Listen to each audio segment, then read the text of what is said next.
বড় ভাই, আজকে বৈঠক কি নিয়ে আসে? আরে ভাই, কইতে আমার লজ্জা লাগে, তাও বলতে হয় সমাজে। কি করবেন তাড়াতাড়ি কোন, কাজে ব্যস্ত আমি যে। কেউ আবার মাইন্ড করেন না, বলতে হয় সমাজে।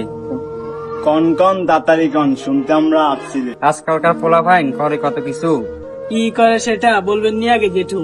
বাজে কাজ করছে তারা, সমাজে মুখ দেখাবো কি করে আমরা? আরে ভাই হুঁর আসেন, নিজের গাড়ি ঠিক রাখেন। পরের বউ ভিডিও করে টিকটকে, নিজের বউ ছবি ছাড়ি ফেসবুকে। তখন কি সমাজে মুখ দেখাতে হয় না? নাকি বোরকা পরে সমাজে চলাফেরা করি আমরা? বড় দিয়া টিকটক বানায়, তাতে হয় না কিছু। গোলা ফান করলে তাতে হয় মাথা নিচু। ছোট্ট একটা ভুলের কথা বলতে আমরা ভাই, তাই বলে কি সমাজের ভিড়ে বলতে হয় না?